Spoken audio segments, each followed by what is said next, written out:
Therefore, the objective function of the total transportation cost for faster generators would be this. That is summation of all the transportation costs that we discussed, and you see x11, x22, x13, x14. They are for first origin. x21, x22, x23, and x24, they are for the second origin, and 3.1, 3.2, 3.3, and 3.4 for the third one, that we calculate them in the previous activities, and the summation of them is the objective function. So you see how much easily we did the decision variables and the objective functions, and now it's the time to do the constraints. The constraint for the total number of units shipped from Cleveland. What does it talk about? It talks about the limited capacity they have in Cleveland. How much is the capacity in the Cleveland?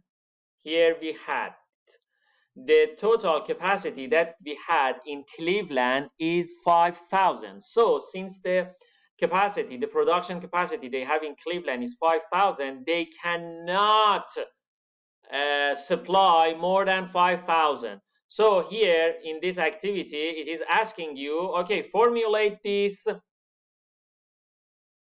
constraint. So the amount of the number of generators from Cleveland to the first city, first destination, plus the number from Cleveland to the second one, x1 from Cleveland to the third destination, plus x1 to 4, all of them must be equal or smaller than 5,000.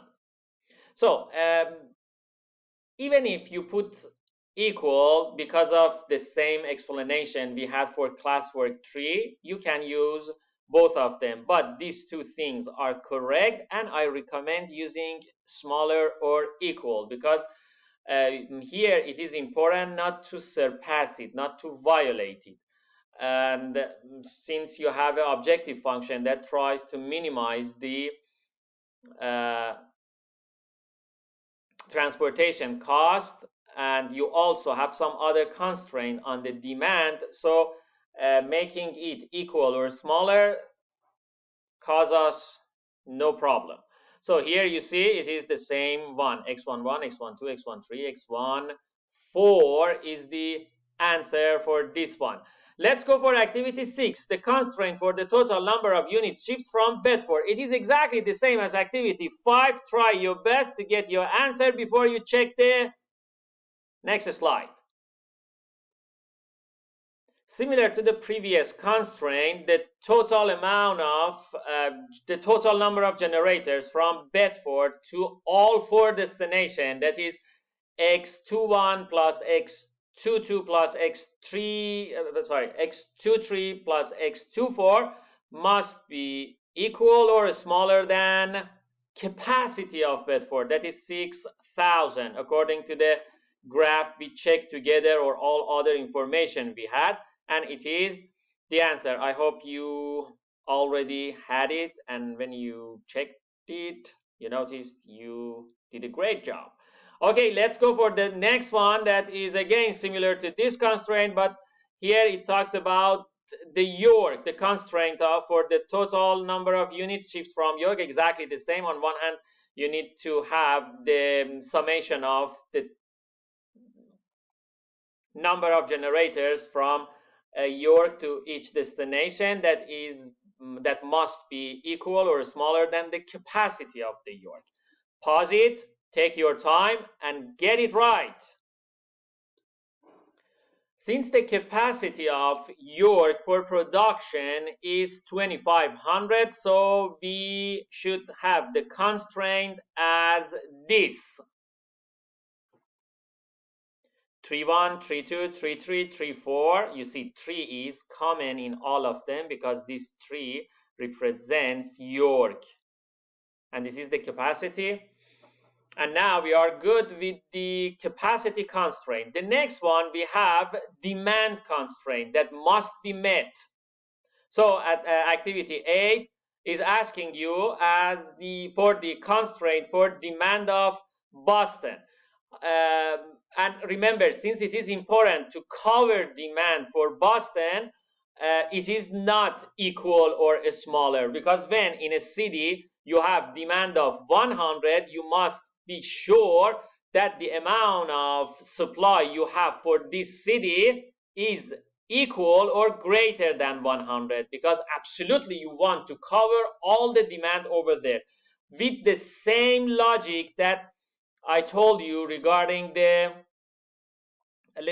classwork 3 we had, and also in the previous activities. You can also use equal, but I recommend equal or greater than, since the objective function that you have is designed to minimize the transportation cost.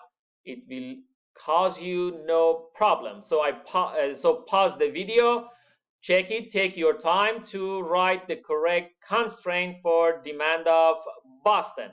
Remember, Boston could be supplied from 3 sources, 3 origins: Cleveland, Bedford, and York. So the number of decision variables involved in this constraint are 3.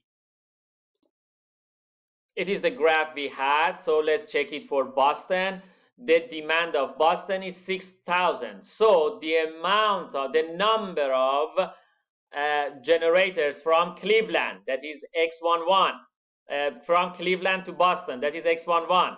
The number of generators from Bedford to Boston, that is X21, and plus the number of generators from York to Boston must be equal or greater than 6,000. And again, you can use also equal because of the things that I just told you. So if we go for the constraint, it should be like this: X 1 to 1, the second one is Boston, plus X21 plus X31,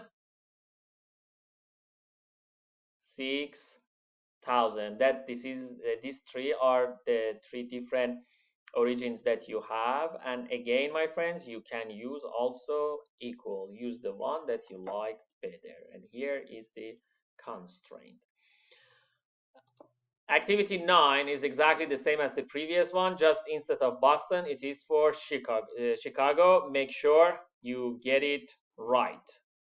Pause it and do it. Since demand of Chicago is 4,000 and Chicago also have 3 origins, the constraint is very similar to the previous one, and you can see here and you see here 2 is common in all 3 variables, because it is talking about Chicago, and 1, 2, 3 are 3 different sources, and this 4,000 is the demand of Chicago that must be met. Okay, let's go for the next city, that is St. Louis. Pause it, check the details, and write down the constraint before you check the answer. Okay, here we have the constraint. Since the demand of St. Louis is 2,000, we have X13, X23, X33. 3 is common in all of them. That represent St. Louis, and 1, 2, 3 are 3 different supply parts of this story. And finally, for the 4th demand point that we have is Lexington. The constraint is very similar, and I'm sure you are going to get it right. Okay, since the demand for Lexington is 1,500, the constraint would be this one. On one hand, we have here the demand, and on the other hand, we have the supply that must be at least 1,500. 100 to make sure the demand is covered completely. So now you covered the supply and demand constraint that are the main ones, and now you should be able to write down all the models. Since it is your first network model, I recommend take your time to review the problem from beginning and try to write down all the model. First, decision variables that are elaborated thoroughly and clearly, then go for the objective function, and after that go for the constraint, the demand and supply constraint, and never forget the non-negativity constraint for the model you devised. Okay, I guess now you should have an idea of the level of difficulty or complexity these network models have. I told you, I believe they are simpler than the other types of model because they are very organized, and it's usually mistake proof. You can easily find if you have made mistakes somewhere. Okay, it is the total model that we have. It is the objective function that we created, the total transportation cost from 3 origins. And here we have the constraints about the supply, that all of them must be smaller than the capacity they have. And finally, we have 4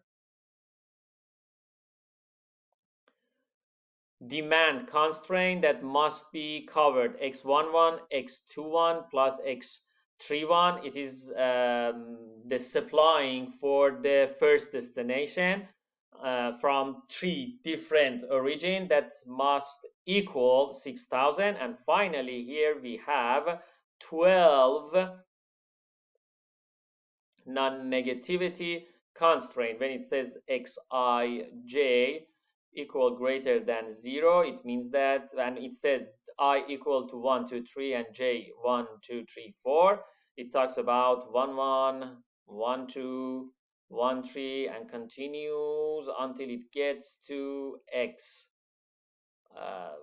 3, 3 and x 3, 4.